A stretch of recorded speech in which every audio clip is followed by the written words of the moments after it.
Welcome, and thank you all for joining us this afternoon, whether you're here in the room or online. This is the first of 6 lectures on election-related topics to help all of us to better understand and be informed as we vote in the election on November 5th, and in future elections as well. I've spent my entire adult life associated with a university in some form or another. And over these years, I've seen in so many different contexts the ways in which academic freedom creates a space for people to engage deeply on thorny problems and to find solutions. But what I've learned is when we make progress, it's not because we all think alike. More importantly, it's because we value different perspectives as a superpower to unpack the complexity of these problems, to understand their impact beyond our own lived experience, and to commit to a next step in understanding that it's just a next step. There will be many, many more in the evolution of our society. And I truly believe that this aspiration is the promise of a public university, and this one in particular. But if we're going to consistently achieve that aspiration, we have much more work to do. And this work isn't always easy. Disagreement can make us uncomfortable. It makes me uncomfortable. But I would argue that this discomfort can be a path to find the solutions that we seek, because it really highlights the spaces where we need to be in dialogue with one another to really holistically appreciate the problem. I can say in my own experience, when I've been challenged, it's really made me think about what I believe and why I believe that, and to think about things from another person's perspective. And that's really the goal of this lecture series. It's to practice what we aspire to be as a university. The upcoming election is an opportunity to really lean into our mission as a university, especially given the sharp rise of political polarization in our society today, and our ability to self-curate information that we consume in a way that's never before existed. If you don't want to read about something, there's many other places you can go to learn about a topic. Through this series, we'll tap into the abundance of expertise throughout our university to explore the complexity of elections from multiple considerations: historical, legal, social, cultural, technological. We'll each bring our own experiences, perspectives, opinions, goals, and ideas to this learning that we'll do together.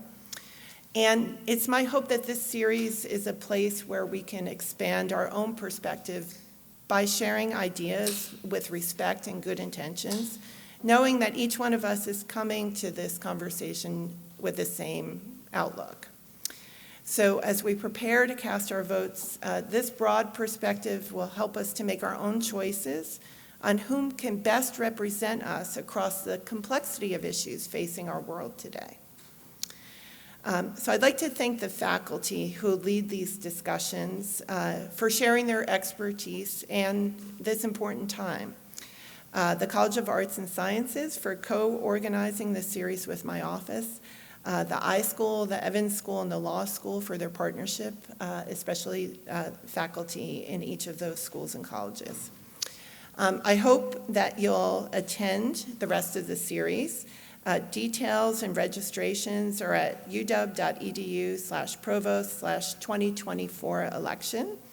As well as links to many resources on elections, dialogue, and free expression can be found at that website. And now I'd like to introduce our moderator today, Andrea Woody, who's the Divisional Dean of Social Sciences in the College of Arts and Sciences. The faculty and students throughout the departments and centers in the Division of Social Science study diverse and complex questions about societies and human behavior, including how communities develop, how they're organized, and how they shape and are shaped by individuals. And throughout this series, you'll see many faculty from the division sharing their expertise with us. In addition to her leadership roles, Andrea is a professor of philosophy whose research interests include philosophy of science, history of science, aesthetics, and feminist perspectives in philosophy. Her own trajectory is a study in the integration of different perspectives. She earned a bachelor's degree in chemistry and a certification in theater and dance from Princeton, and before going on to earn her doctorate in history and philosophy of science from the University of Pittsburgh. She's been at the UW for more than 25 years and is the proud parent of a UW senior this year. And she's been absolutely instrumental in taking this lecture series from an idea to reality, organizing a slate of really impressive lecturers from all across the division, as well as the other schools and colleges that I mentioned. So it's my pleasure to welcome Andrea and to thank her for her partnership.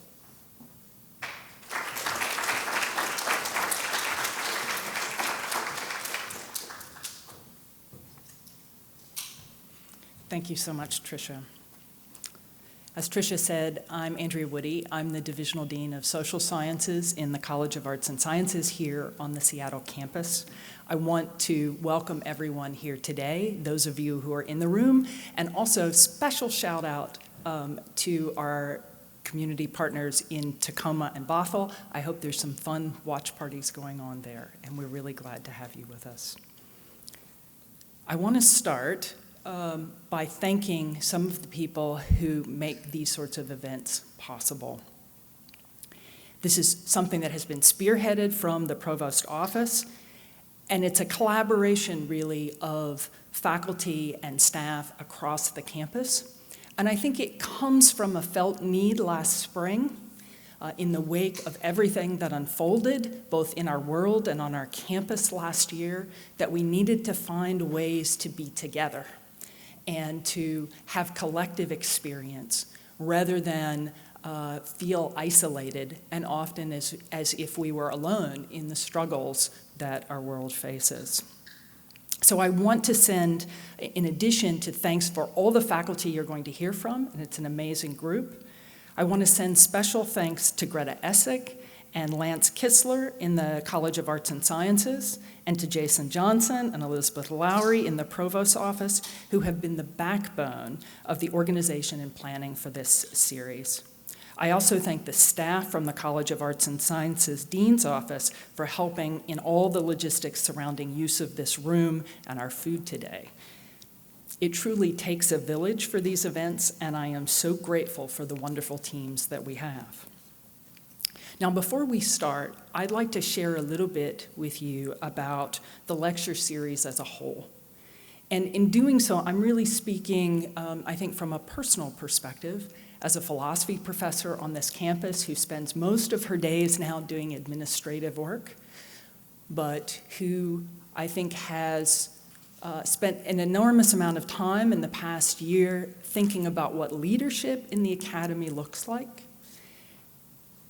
This lecture series really was conceptualized as a way of recognizing the expertise of the faculty on our campus, as a way of underscoring that knowledge matters in our world, that when we are facing really complex problems, that the first thing we need to do is invest in understanding in a non-trivial way. It's a long process. It takes lots of perspectives. As you'll see from the faculty, people bring different pieces to the table, but we start there.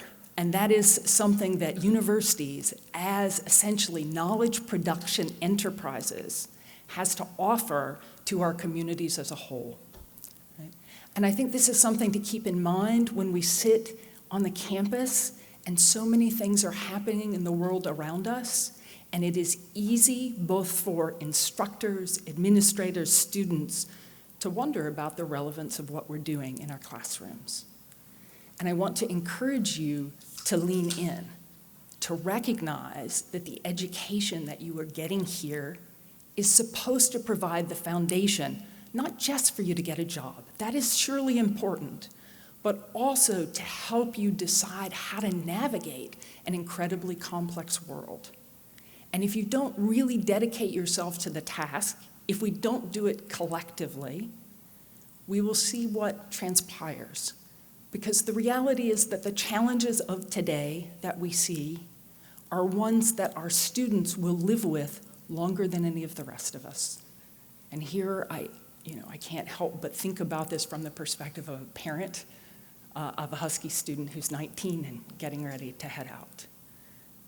You have so much intelligence, you have so much capability, and let your education feed that rather than get in the way of it, rather than thinking about your classes as things that, are part of a checklist that you do because somebody told you to do it, but otherwise is not really part of who you want to be and what really matters to you. So we're trying to do something different today. First, where we recognize the value of expertise, and then we recognize the value of a collectivity. And so the other thing that I want you to see is that we hope that this event will be a co-production. This is not a lecture, it's a happening. We're here together. We need you to be part of it. We are not here as students and teachers. We are here as citizens, all. So, I'll tell you a little bit more about the series. We have a set of events scheduled for you, and we have tried to come up with a number of topics that will allow us to engage broadly and to think about the different dimensions of the election season and our democratic process as we think about what it means to be citizens and as you think about how you want to participate. And there are many, many ways to do that in addition to voting, of course. I also want you to know that this effort and the lecture series is part of a wider effort. So there are a whole set of resources for navigating the 2024 election, and this has been put together through the Provost Office. And so take a look at that website. It's new. It has all the information about the lectures, so that's where you can register and find out about them, but it has so much more. There's a lecture series that the graduate school is putting on. There are lots of resources with regard to voting and political participation, student groups that are trying to figure out how to activate various forms of activism, and also the ways in which our campus is trying to ensure that we are a place for free speech and academic freedom, and we can recognize the perspectives of all members of our campuses. And I really thank all the people who've put those together. Great resource from the libraries, all sorts of things if you want to read and learn more. Wonderful set of resources there. Now a couple logistics. To allow the audience members, both those here in the room and those joining us online, to be involved, we will be using Slido. Going to slido.com and adding in the event number, right, or simply using the QR code will allow you to submit questions throughout today's session. On Slido, you will also be able to see the questions that are submitted by other people. And in fitting fashion for the topic of this series, you can participate in democratic voting as you decide which questions you are most interested in discussing in the discussion period following the main presentation. Now I'd like to introduce the faculty member who's going to lead today's discussion. Professor Mark Allen Smith, who joined the faculty at the University of Washington in 1997, right about the same time that I did, so we're old timers, who is professor of political science and adjunct professor of communication and comparative religion here on the Seattle campus. Mark's research and teaching focuses on American domestic politics, including religion, public opinion, political communication, political parties, and public policy. He's the author of 4 books and is a regular commentator on national and state politics for various media outlets. Just so you know, his undergraduate courses include Teaching Truth in an Age of Misinformation, Cynicism, and Political Polarization, and Free Will, Nature, and Nurture in Politics and Society. Please welcome Professor Smith.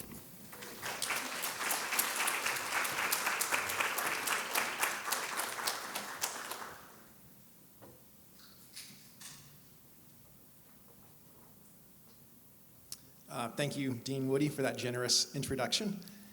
And I'm pleased to be with you all today. And I thought I would lead us off with a question for you to ponder.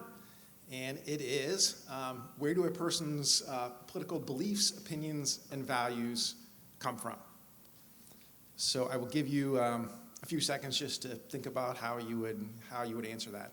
And I'm not necessarily looking for like one source. It could be a variety of sources, but whatever you think is the best, framework to understand this, that's what I'm looking for you to come up with.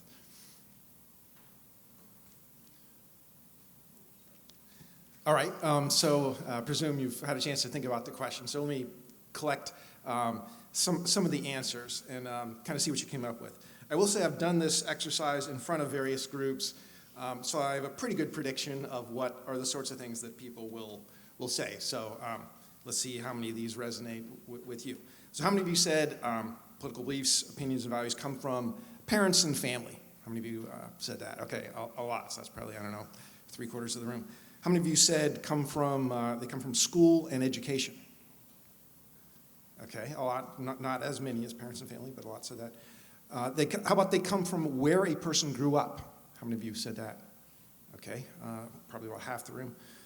How many of you said they come from a person's own experiences going through life? Okay, a lot there, like maybe 2/3 of the room or so. How many of you said they come from information sources, especially mediated sources, the media, news, internet, those kinds of places? Okay, roughly half the room said that. How many of you would say they come from information, but on a more personal level, like friends and peers? How many of you gave that as a source of beliefs, opinions, values? Okay, again, roughly half the room. How many of you said religion as a source of okay, maybe 1/3 of the room or so.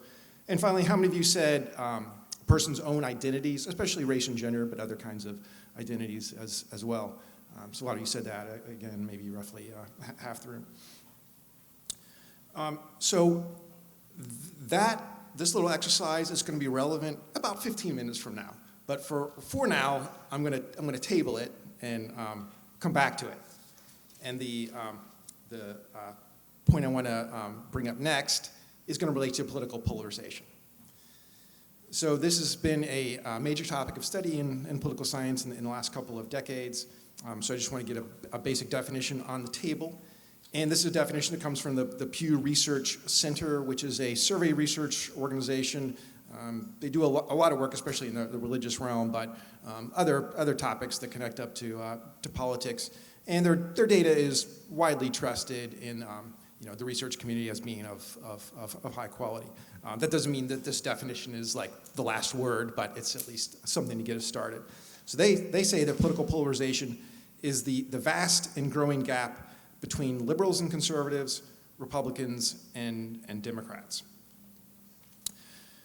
So we could go a little further and add some nuance to that definition, and it's become pretty common in the research community to focus on two different kinds of political polarization. The first one is really about differences in matters of public policy, which you might think, when people talk about politics, at some level they have views about how the society ought to be governed. And so if people disagree on those matters, well, that's the basis of political polarization. And especially if that stacks up into a party label, then we get a kind of a polarization.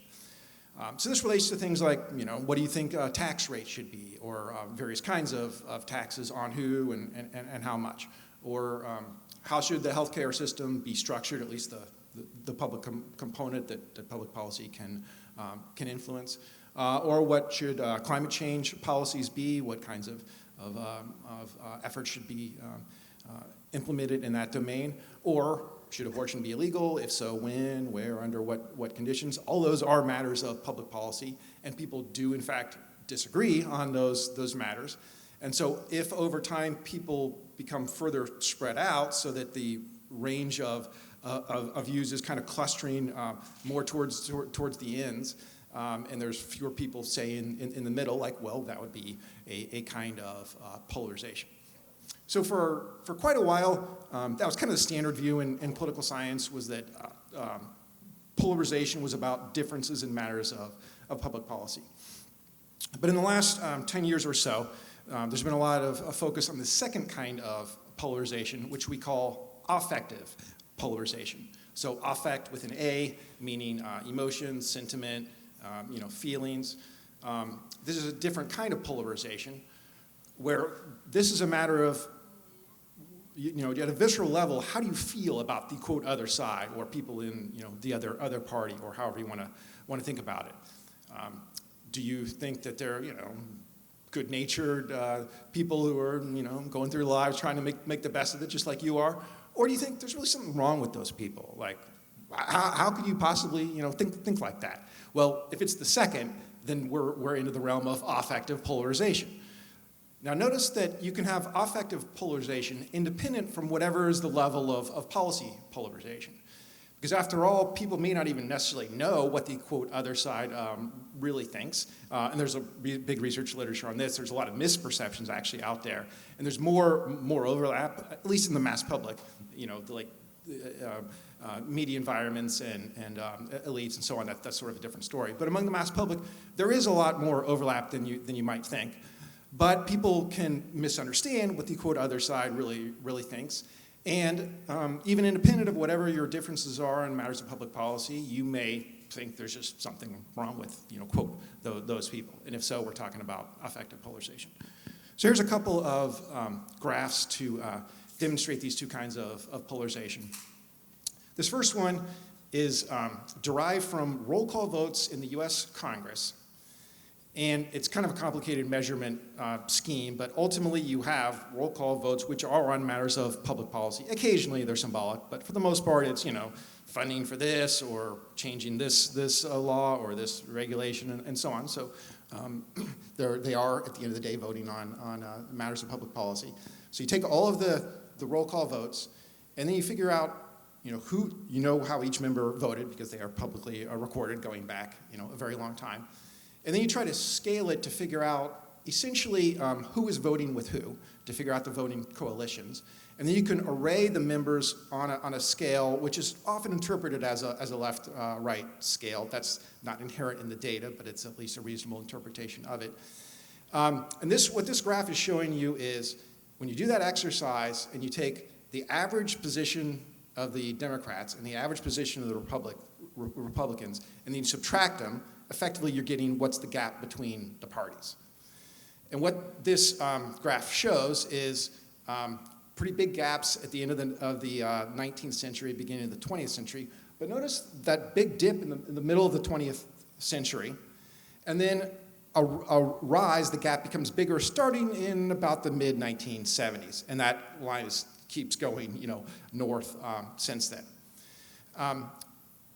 One important lesson of this graph is you shouldn't necessarily think that what we have now is that like the norm, is that not the norm? Like, well, it depends.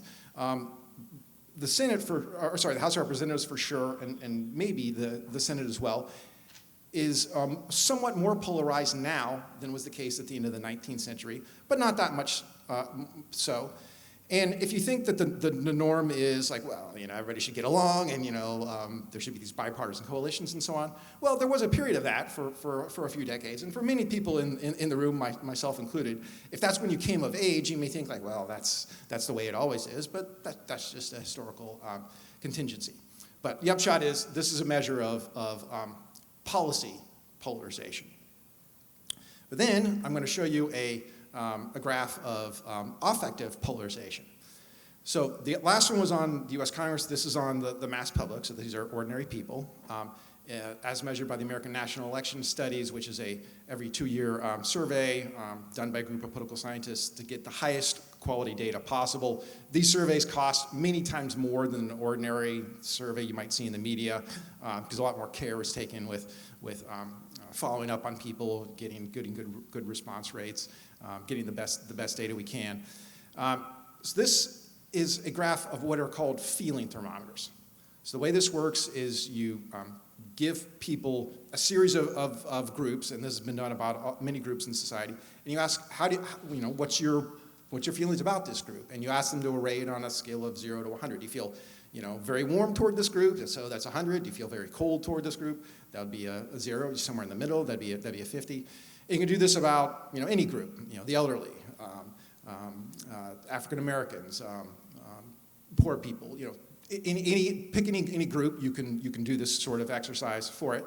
And what we're showing you here is, how about when you ask people about Republicans, you ask people about Democrats as social groups. So the first 2 lines at the top, those are when you ask, when you array the data so that, in effect, people are evaluating their own groups. So when Republicans are evaluating Republicans, that's the red line. When Democrats are evaluating Democrats, that's the blue line. So notice that those scores are very high. It would be weird if that was not the case, okay? You belong to the party, presumably you feel pretty warmly toward the party. So they're, in the 1960s, it was, about 80%. But notice that actually those numbers dropped somewhat over the following decades. In other words, people don't even like their own party as much as they used to. That's kind of interesting. It's not a big drop, but it still is a drop. But notice what's the real, where the action really is when you evaluate the other party. Those are the bottom 2 lines. So the Republicans, again, in red, the Democrats in blue. And notice those kind of fall off a cliff from the 1960s to the present. So the biggest change is not that people are, so gung-ho about their own party. It's that they are increasingly hostile toward the other party. And you could think of polarization, affective polarization, because this, again, doesn't necessarily have any connection to public policy. This is just how warmly do you feel toward these groups. A measure of affective polarization would be the difference between the 2 lines at the top and the 2 lines at the bottom. And so if you subtract those 2 off, that could be a measure of affective polarization. Notice that is growing substantially over time. So this is, again, some basic data here on two kinds of political polarization. Next, I want to speak a little bit about why should we care. So I've shown that we do have growing rates of polarization. Does it matter? Well, I don't want to claim like the last word on this subject, but here's at least a few reasons that scholars have pointed to for why it could matter. One reason is that in an era of high polarization, it's harder to do the work of government because there's kind of incentives in place to, especially for like say bipartisan coalitions, for that to not happen because you don't want to do anything that might help the quote other side. And so if the other side is kind of the majority party, the incentives are for the minority party to just undermine everything, block everything to try to increase a sense of disorder, because then maybe that helps your party in the next election. So polarization makes it harder to do the work of government. That's one possible reason to care. Another possible reason to care is that if you think about polarization, if you ratchet up further and further, you're kind of creating conditions for political violence. Some of the rhetoric that you hear these days is, if the other side is elected, like democracy is over, or the country, we won't even have a country anymore, or fill in your kind of version of this. You hear these sorts of things these days, that this is an existential crisis if the other side wins this election. Well, if people really believe that, then you might think they would do a lot to prevent that existential crisis from coming to pass. And that would be the kinds of sentiments that contribute to things like January 6th. So you think the other side can't legitimately win. The only way they could win is through voter fraud. Aha, there was voter fraud. Let's get together and block this and prevent the transition of power from coming to pass. That's the sort of thing that's a lot more likely in an era of political polarization. Because after all, those other people, these aren't people we can work with. These are people that we have to fight all the way to the end using whatever tools are at our disposal. So that's the second reason to care about political polarization. A third one I might highlight is that polarization is not just a phenomenon for the society as a whole, it filters down into the lives of individuals. I suspect many of you have had situations where you've had political conversations with somebody that was a little bit, tense. Now that's not to say that politics should be like, carefree and, easy to discuss. But increasingly more people report that they can't really have political conversations anymore. Sometimes even with people on their quote own side, even those conversations can become trickier, but especially when it's across lines of political difference. And if you think that we sort of need dialogue, that democracy is based upon people making claims, other people making other claims, bringing these together, somehow having a process where you elicit views and scrutinize them and have a chance to discuss them. If you think that democracy depends upon that, well, polarization makes all of that harder. So that's a third reason to care about polarization. And that's the point I'm going to focus on here for the remainder of my time, talking across difference. So given that rates of polarization are higher than they have been in the recent past, a lot of people do struggle with these challenges of talking to people who are politically different than them. How should we think about this matter? The first thing I'm going to do is try to make the case for, yes, it might be uncomfortable, we should do it nevertheless. That is, have these conversations across lines of political difference. So I'm just going to give you one reason for why I think it's rational to carry out those conversations, despite the uncomfortable feelings that a lot of people experience from it. And now I'm going to link back to that first thing. Remember my first little exercise where I asked you, where do a person's political beliefs, opinions, and values come from? You gave a set of answers to that. And by the way, that is a subject of study in the social sciences, as you might think, in political science, big literature on this, as well as in related disciplines such as communication, sociology, psychology. There's a lot of people out there who formally study these matters. And I think a fair summary of that would be the kind of raw sentiments that people have. Yeah, there's a lot there in terms of the forces you indicated as being the sources of people's beliefs, opinions, and values. There'll be a lot of additions to that and complexities, and this factor matters under this circumstance, but not that circumstance. And the whole picture is more complicated than just the list of things that we came up with. But nevertheless, that list, it's at least a reasonable starting point as if you were to try to boil it down into the simplest fashion, it's not a bad way to go. But notice that if that is really what's going on here, those forces would apply to other people, they would also apply to you. So if other people, where are they getting their beliefs, opinions, and values? Well, family, culture, media, peers, identities, and so on. All the things that half or more of you said those were what you thought of as the origins. Well, if that's where other people are getting their beliefs, opinions, and values, presumably that's also where you're getting your opinions, beliefs, and values, which in turn might make you feel a little bit uncomfortable. And that whatever you happen to think politically, it starts to seem a bit arbitrary.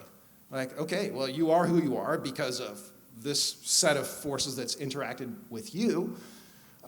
Somebody else is where they are because of a set of forces that's interacted with them and made them who they are.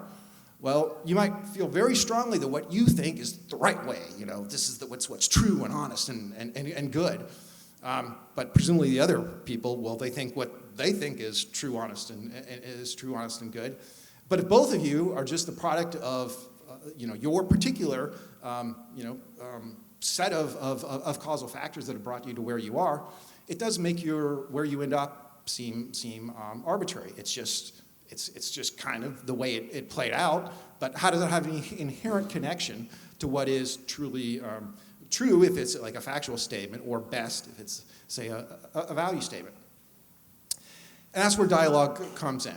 So it would probably take me a little while to convince you that should make you feel uncomfortable, that maybe what you believe is the arbitrary product of those forces. But even if you can't quite get there in the short amount of time we have here, nevertheless, you might be more willing to think that about other people. They got to where they are through that. But maybe what they believe actually has converged on something, different from what you happen to believe or the values you happen to hold. And the only way to know whether your beliefs, values, would really hold up to scrutiny is, in fact, to apply that scrutiny. People don't normally do that to themselves. You need other people for that enterprise. You need a certain amount of conflict. So the best way to figure out whether what you believe is true, if it's a factual statement, or if it's good and right, if it's a value statement, is to challenge it. It's hard to challenge yourself, but when other people come into the conversation, that's precisely what they are able to do. So that's like my rational case for why we should want to have dialogue, is because it's not the only way, but is a very good way to subject your views to scrutiny, to pressure test them to figure out if they would really stand up or not. And in that process of that engagement, maybe you learn from something from the other person, maybe they learn something from you, maybe nobody changes their minds, but still the dialogue itself was useful in bringing to light matters that would not have otherwise been erased. So that's my rational case for why we should have dialogue. And this brings up a further point of, okay, let's suppose maybe I have convinced you that it is rational to have this dialogue, because that's a way to try to test our views to figure out if they are accurate or not. How do we pull this off? Well, this is also a matter that is a subject of formal study in the academic world, including amongst some scholars at UW who were part of earlier versions of this event. Just want to give a quick shout out to Melina Joseph in the communication department, Carmen Gonzalez also in the communication department, and Colin Marshall in the philosophy department. If any of you saw earlier listings of what this event was going to be, you might have seen those names there, and for various reasons they weren't able to participate, so it became just me. But all of them, as well as some other people at the university, would in fact be better than me at highlighting certain aspects of the topics that we're looking at here today, including this one here about how to have these kind of interpersonal conversations. So this is a matter that can be formally studied, and people do formally study, and I would value their expertise on that more so than mine, given that it's a bit of a field for me.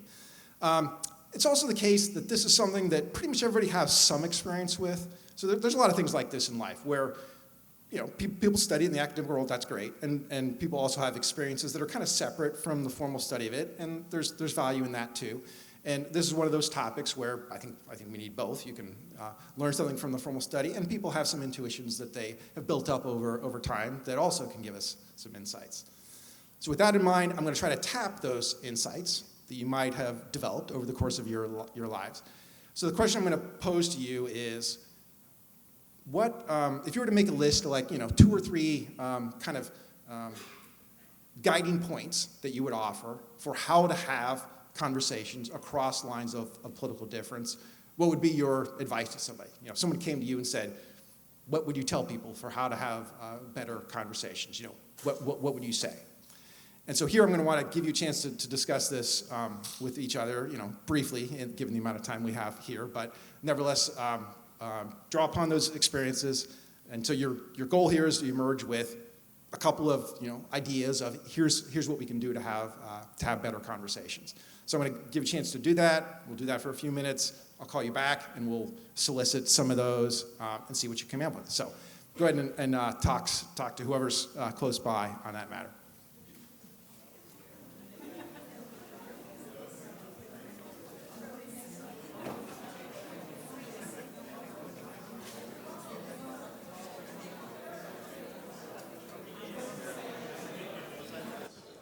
All right, so I'm going to call us back to order here. Now that you've all had a chance to talk with those around you about, we're getting very meta here, we're talking about how to talk across lines of political difference. And I'm curious about what sorts of ideas you all came up with for how to have productive conversations across lines of political difference. And we're going to have a roaming microphone that we'll bring to people. So open to what ideas you all came up with. Anybody want to jump in here on that score? All right, we have our first comment. Great, thank you. Great conversation. This is great. One thing that our group, or a couple things our group talked about is one, it's really important to know how to listen. And that's a really difficult skill, actually, that we kind of take for granted. So that becomes a very important first ingredient. It's to truly know how to listen when you're engaging. And the second thing was to set the stage is to create commonalities between the people first, like some other, whether it's sports or whatever, right, before you maybe get into these more difficult conversations. So there's two things. Great. For those of you who don't know, that's Rachel Chikowski, chair of the political science department, my chair. So I'm trying to figure out, do I get brownie points for here and you're witnessing it, or do you get brownie points for coming to the talk? Like, somebody needs to get credit here. That's just all I know. So yeah, thanks for those. Other comments? Yeah, go ahead. Yeah, we discussed maybe some of the methods. So part of listening is not interrupting. So maybe using a timer or something to give everybody, some kind of time when they're not being interrupted. But I also just wonder the limits of something like that in terms of should you keep listening if they're spouting xenophobic or homophobic or terrible stuff? You just sit there and just listen to that? I mean, do you have to dignify that? That would be one of my questions. Mm-hmm. Okay. Yeah, thanks for sharing that. Anybody else want to offer what your group came up with?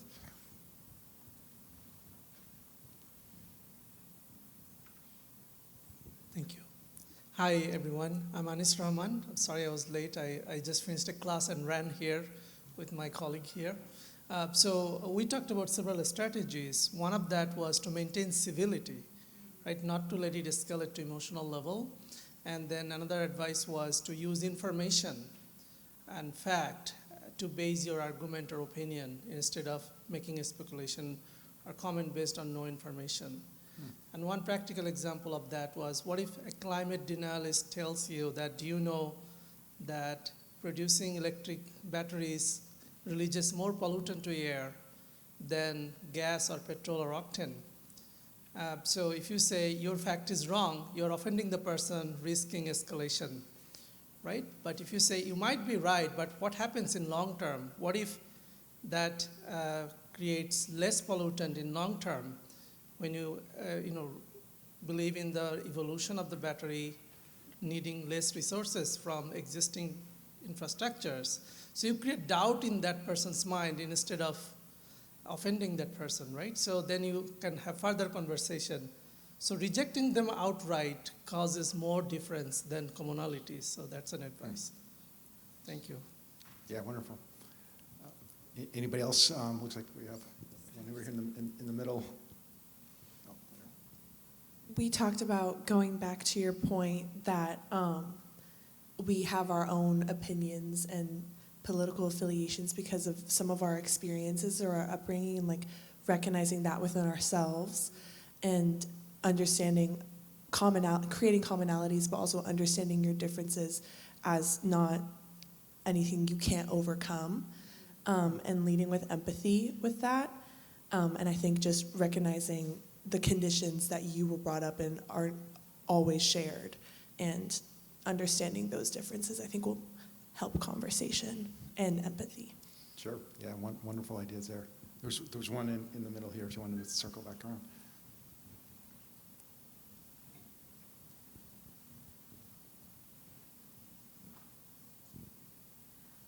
I guess I want to second that opinion, and I think the word is open-mindedness, going in with the attitude of being able to accept others' realities without having any preconceived notions about what their beliefs are and what that could be connected to. Just going in with an open mind is, I think, an important attitude to have. Yeah, for sure.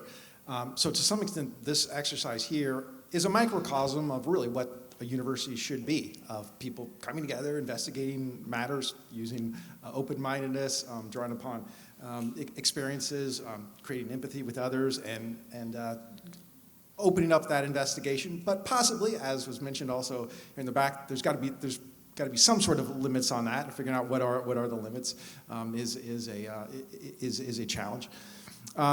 So I really appreciate these ideas that you all have offered. Really useful for us to think about. So at this point, Dean Woody is going to moderate a Q&A. So we have some questions I understand have already been submitted, other things that you all want to talk about, and Dean Woody will guide us through those, and we'll see where we go. So we'll get you back up to Slido. So if you're not on, we'd encourage you to get there. There are a number of questions, but we'd love to have more. So I'll get us started. So the first question I'm going to ask is related to part of your presentation, Mark, especially the difference between affective and policy-based differences. So so the question is, what are productive ways to speak across both policy disagreements and affective disagreements? Do you use similar strategies for both? Yes, great question. So to some extent, this ties in with the little discussion we just had, and that presumably a lot of the things that people brought up would apply, would be reasonable responses to this question. I would say the policy differences, that's kind of the easier part, where if people disagree about what's the best healthcare system, what should tax rates be, should this particular initiative or referendum pass, and so on. You could talk about, like, well, what are some reasons that one might offer? Are those legitimate reasons? Maybe someone has a different way of thinking about it. They have different criteria that they're bringing to bear on the topic. That all could lead to an ordered discussion. To the extent that people are starting off with the affective polarization, that makes the whole exercise more difficult. Because if I don't like you, I think I think not only your beliefs are wrong, given, but you're a terrible human being for holding those beliefs. That's the whole challenge of affective polarization. That if we have that, it's harder to even get that first conversation going. So that's a reason to care about affective polarization. And one solution, as was mentioned over here, is to think about you are who you are because your upbringing, your experience, and so on. And the other person, well, they are who they are because of their upbringing and experiences. And you can think that their beliefs are wrong, whilst appreciating that something led them there. It's not just like they were born and they were destined to be this terrible person with these terrible beliefs. Like, there's something going on that leads them to that place where that way of thinking makes sense to them. So you can sort of separate the person from the beliefs. The person always has dignity. They have worth. They're just like you and me and everybody else. They arrived at who they are through their own experiences. So the person always has dignity. The beliefs don't necessarily have dignity. They might not. You have to be able to examine the beliefs and the values. And even if those are wrong, that doesn't mean that the person holding them is a terrible human being. It just means they're a person who went through a set of life experiences that brought them there. Yeah, thank you. I will add something into this. I suspect that many of you have had tricky conversations where you get a sense that there's an affective polarization that's in the picture somewhere. I get this regularly. I'm first generation. I'm from the East Coast. Many members of my family are now deep Trump supporters. And I find that in political conversations, often there's some tenor of the country's going to hell in a handbasket. There's a sort of sense of moral decay, just a sense of despair that the country's going in the wrong direction. And I always find those conversations really hard because I understand the affective dimension of it, that it's directed at people like me, have deep problems, right? And so it actually makes it hard to feel comfortable, right, even in a family setting. And so I do think one of the things for us to think about, thinking about the conversation piece earlier, is if you let the conversation go into the area of affective polarization, right, people are going to be hurt in a way that people are hurt as people, right? There's a way in which you can disagree about facts, or you can disagree about information, and we can believe we have different sources of information, or we're reading the right. But when it becomes affective and essentially you're condemning, right? That's a different sort of damage, right? Social damage that's being done that you just want to be very careful about, because it takes real work to get back to a neutral place, right? I think that's also in one of these conversations often why, doing very simple human things can be helpful. Like, have food. Like, eat together. Like, there's something just collective and gratifying about gathering that can help smooth the way, because it's like you're recognizing the other person's humanity while you're also really disagreeing with them, right, in a fundamental way. So, okay, let's move on to another question here. Okay. So this is the question that's at the top of the list, and it's a little askew from what we've been talking about today, but it's clear that a lot of people in the room are interested in it, so I want to make sure that we bring it to light. And here's the question.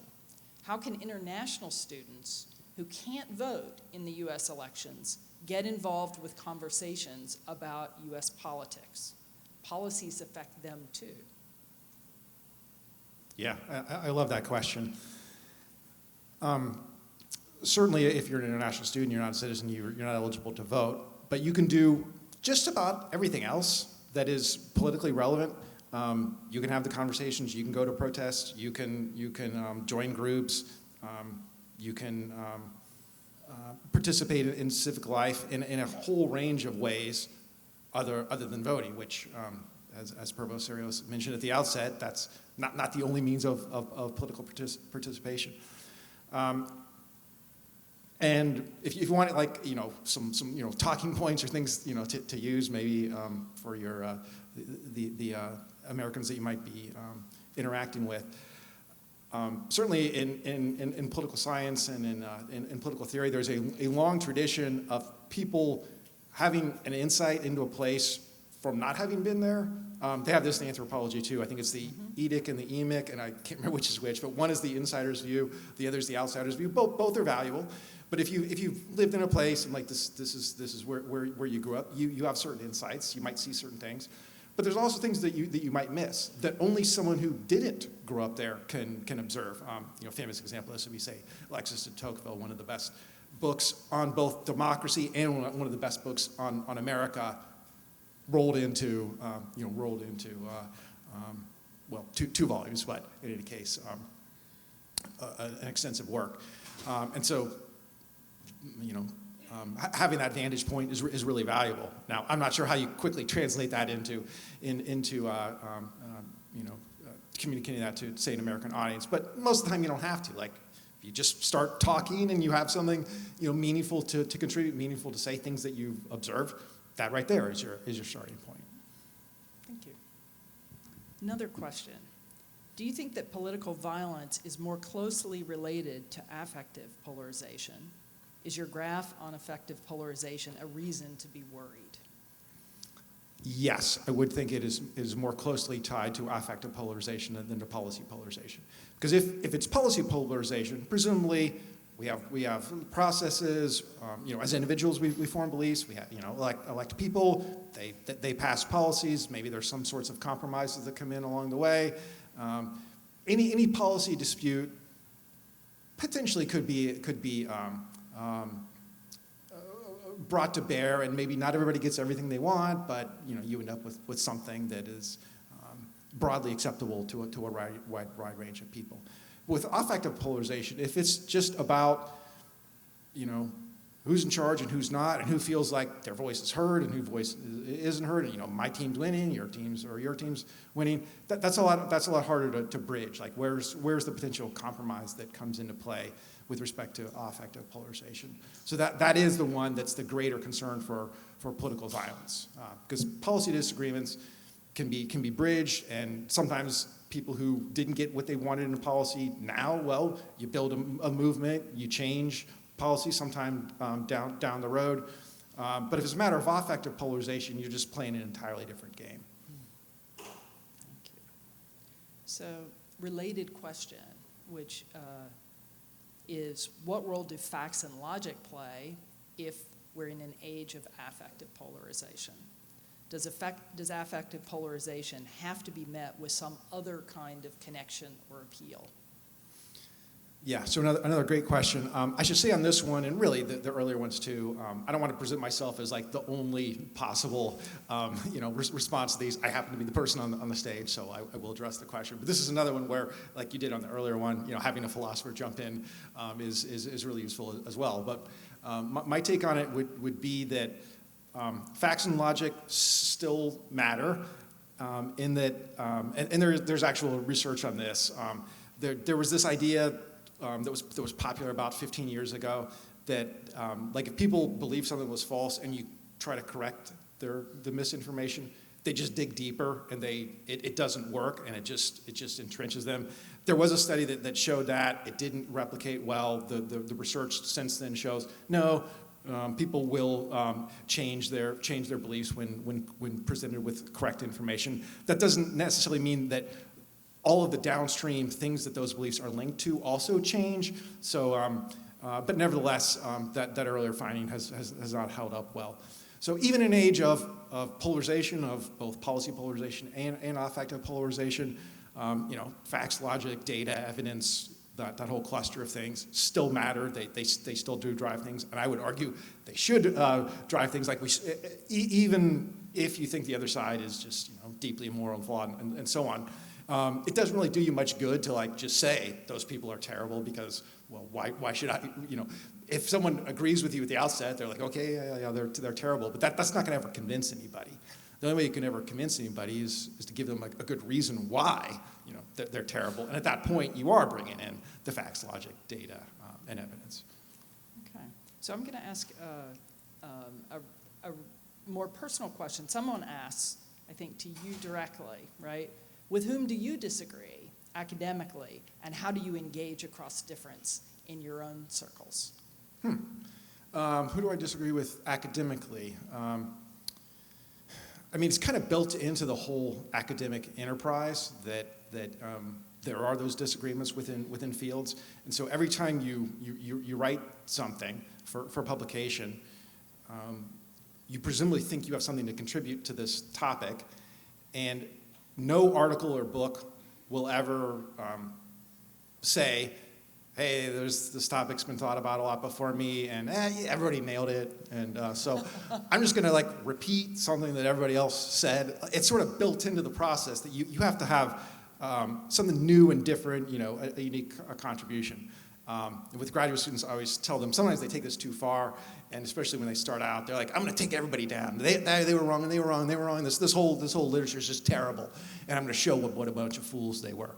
I try to tell them, okay, you do have to carve out your place that's different from everybody else, but that doesn't mean everybody else was wrong. Maybe they missed this part, or they didn't examine it from this angle, and there's this other dimension we have to add. Right? In order for you to be right, it doesn't have to be the case that everybody else was wrong. It just has to be the case that you have something to offer. And so in my work, I try to be generous to earlier work and say, this, and this, and then here's the part that I'm doing that I think is new to this area and is helping drive this drive this area forward with better knowledge that's going to emerge from this project. Thank you. Back to the presentation, another question is, going back to the graphs, why did the parties slowly begin to diverge around the 1960s, leading to the extreme political polarization that we have today? Right. So the 1960s certainly is crucial, and it really picks up in the 70s. But there's an influential book on this about 25 years ago called Issue Evolution by James Stimson, who happens to be my dissertation advisor, now retired, and Edward Carmine's. So the argument is that race was the central driving force. So the racial issues used to be more kind of evenly mixed across the parties. You know, arguably the Republicans might have been the more pro-civil rights oriented party. In the 50s, you had the Southern Democrats. You had some Northern Democrats who were very strongly pro-civil rights, but they were in a party that with Southern Democrats, many of whom had important positions, say in chairing congressional committees and so on. And the 1964 Civil Rights Act kind of realigns the positions based upon the positions the parties took. You know, Kennedy leading to Johnson, a strong civil rights position, Barry Goldwater, who becomes the Republican nominee in 1964, opposing it. And when Goldwater runs for president, he gets clobbered, but he does win a handful of southern states, even though he's not himself a Southerner. Those are the only states he wins. And then that cascades through the party system over time, but it takes a while because party affiliations are sticky. It's not like when people were rethinking the racial issues and how they connect to how they thought of themselves politically and their party affiliation, it's not like they turned overnight. So it happened first kind of at the presidential level, eventually becomes true at the congressional level, and eventually becomes true at, like, say, the state legislative level. So this takes about 20 years, where even as late as 1976, I did these calculations a while ago, and if I remember correctly, the tipping point state was Mississippi. So in other words, if you kind of array the states and you imagine you kind of peeling off the margins, what's the one that would swing the election from, in this case, you know, Carter to Ford? It was Mississippi. In other words, Mississippi in 1976 was the Pennsylvania of today. It was like the quote swing state. It was the swingiest of swing states. But that's because it was in the middle of this transition. It went from deeply Democratic to where it is now, where you're like, is there any elected official from Mississippi who's a Democrat? Well, there was some point where it was very evenly balanced. That was 1976. So the whole thing takes a while to unfold, but it does start in the 1960s with race and civil rights being the driving force, at least if we accept the Carmines and Simpson account, and I'm kind of professionally obligated to accept it. I think it's actually right, anyway. Okay, thank you. So there's another question that we have that, again, is not directly on the topic that we've been talking about today, but is clearly on people's minds. So I want to put that in the air for us. And so one of the questions is, do you think that voting for a third party in the current system is a waste? And then there's another question in the list that essentially says, how would you recommend, right, having a dialogue with someone to convince them not to vote for a third party? Mm-hmm. Oh, that's a tough one. So it is a two-party system, and there are reasons for that. That's like built into our institutions, especially having single-member plurality districts tends to create two parties. So if you want more than two parties, you can't just say, well, let's run third parties, because it's really hard for them to compete the way our institutions are set up. So given that, one way to think about it is there's two parties that have a chance of winning. Outside of occasional races, and once in a while you get an independent who wins, and you know you get a Green Party person for city council, you know, and wherever. Like that still happens, but that's at a very small scale. So from that standpoint, it is not, quote, you know, rational to vote for a third party, given that they have no chance of winning, and that's part of the logic for why very few people do end up voting for third parties. So if you track polling for various third-party candidates, there's this long pattern where they do better during the campaign, and then their support tails off drastically at the end. So a lot of people are kind of, you know, angry. They're upset with the choices they have along the way. They're like, I'm going to vote for, you know, whoever. Pick your third party, Libertarian, Green Party, you know, Ralph Nader, et cetera. And then at the end, they don't do it. Most of them peel away at the end because of that very logic. They know that only two, you know, major parties actually have a chance of winning. Now, as far as how you could convince someone who was thinking voting third party, you know, another part of this also is at an individual level. I mean, one vote is never going to swing the election, right? Even in 2000, Florida, it was 537 votes. So if you get together with 536 of your friends, okay, then that could have swung the election. But at an individual level, it'd be hard for me to ever like condemn somebody for like voting third party. Like, okay, that's what you do. If that magnifies and becomes at a larger scale, now we're talking. So I guess maybe I'd try to convince them that, if you do this, maybe that encourages other people to do it. And if there becomes like a snowball movement for this third party candidate, that might eat into the support for your favorite candidate. And then you get the person you really don't want. Is that the outcome you want? I might try to use that kind of reasoning. So can I ask the people in the audience, given the number of upvotes for this question, it seems like maybe there are quite a few people in the room who are wondering about third-party voting and the potential impact that it might have. So I just want to give the audience a chance if anyone would like to say anything about this issue. And this might be a real case where you're facing, talk across difference and trying to figure out how to engage with someone who maybe you think is making a wrong decision.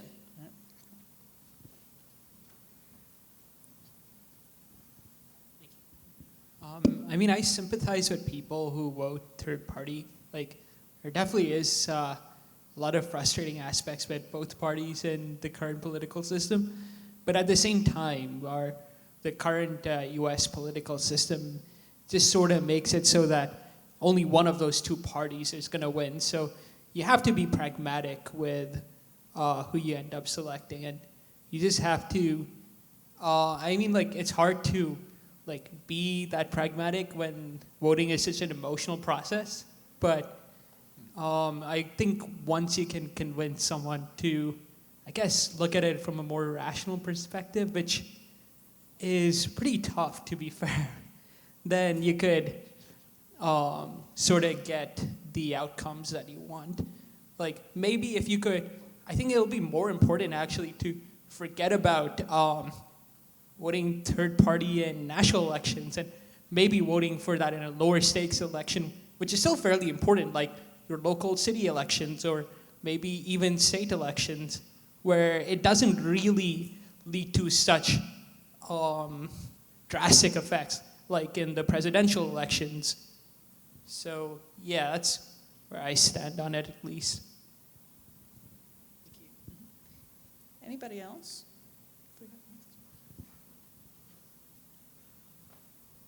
Yeah, I think people vote very closely with their own ethics and values.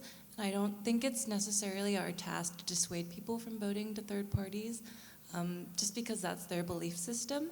And I think it would more so be the goal to provide them with other options and alternatives rather than saying no, you shouldn't vote for that third party, because I don't think that there's anything very, I don't know, I don't think it's as conducive as giving them other options to learn about. So can I ask a piggyback question? So Sure. Do we know, is there robust evidence that attraction for third-party candidates tends to, that there are higher percentage of people attracted to third-party candidates among younger voters? Right? Is there an age variable that we see? And if so, then I'm going to ask you a follow-up question, but I don't know whether that's the case. Right. I don't have data on that at my fingertips. My intuition is that would be the case. I know for sure that the proportion of people who call themselves independent is higher among young people. That one is very solid. And being independent, sometimes it leads toward third-party voting, but be careful in taking that too far, because the vast majority of independents, they end up leaning strongly toward one party. So they kind of say, oh, I'm an independent, but then at the end of the day, they kind of always vote for the one party. That ends up being the case for about 2/3 to 3/4 of the independents. Only a small share of the independents are, quote, true independents, where they kind of bounce around among different parties and candidates. So the follow-up question is, do you see any live potential in the U.S. system to have more than two parties that are sufficiently powerful, right? Is it always going to be a two-party race, basically? Or is there any real potential that maybe, of course, would take a long time to unfold, but might be operative for the younger members of our audience. Right. I would say it's going to be a two-party system until you change the institutions and you make it more viable for third parties to be competitive. Easiest way to do that would be to eliminate the single-member districts and go to multi-member districts, where if a district is electing, like, say 6 people, even if it's a majority of one party, well, the other party will have some representation, and even a small party might be able to get one of those seats. Now, barring the multi-member districts, another way to potentially get there is what's known as ranked choice voting, where instead of just like picking your person, you rank the candidates, and then you in the vote tallying, they're kind of eliminated from the bottom until the last place candidate gets eliminated. Their votes get reallocated to that whoever voted for them, their second choice, and you kind of keep doing that until eventually someone gets a majority. With that kind of a system, suppose that the third party really is your preferred candidate, but you're worried, well, if I vote for them, then that's going to compromise potentially who among the 2 major parties do I prefer, and then we get my worst alternative. Well, ranked choice voting changes those incentives, so you can go ahead and vote for your preferred third party, and if they weren't viable anyway, they're going to get eliminated in that vote counting process, and then your second choice will end up mattering. Whereas the way we have it now, only your first choice matters, and that's the whole point about if you vote for a third party. Well, you got to pick somebody, and if that's who you pick, you're done. But it's ranked choice voting. You can put your third party first. Who do you prefer among the 2 major parties? You can put them second, and then that second choice vote will still end up mattering when, as would normally be the case, the third party gets eliminated. But that could also help to kind of build support for the third parties, and if you do this over time, they start to become more viable, and maybe they do start to pick up more, do start to win more elections. Thank you. I will point out to people that actually the last session in our series, which is 1 week before the election, is specifically about who votes and why voting matters. And so we will there be talking very directly about some of these issues. There are other questions on the Slido, like, does voting matter if you're not in a swing state, right? And so we'll be trying to talk about those questions very directly in that session, because there are lots of good questions related to that clearly on the list. Let's see. I'm going to ask you one more, Mark. Okay. Let's see. We've got lots of good questions, so I'm sorry we're having to make tough choices here.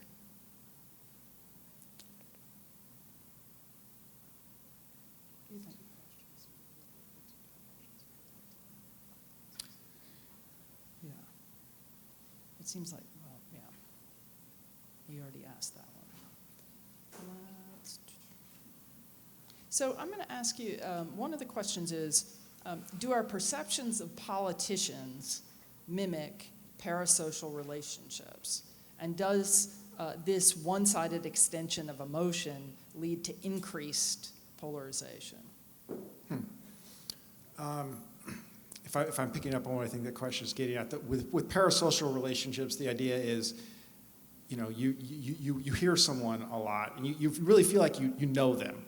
Now, in a way, you kind of know them, but they don't know you. So that's why it's a parasocial relationship. You don't have an actual relationship with them, but you've heard them enough. You feel like I really know them.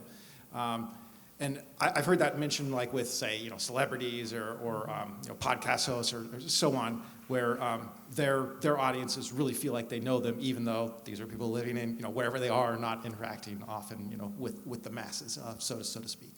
So that's what a parasocial relationship is. Now, the second part of the question is, could this be contributing to political polarization? That part I'm having a little more trouble seeing the linkage. And because of parasocial relations, often they have nothing to do with politics. It can just be a fun thing. Like if you listen to enough Donald Trump speeches, you feel like, I really know Donald Trump. Does that create polarization? Independent of like the actual content of what Trump might be saying. My guess would be no. Okay, thanks. I think given our time that we're sort of at the end of time here. I want to thank Mark for leading our conversation today. So can we have a round of applause for Professor Mark Smith?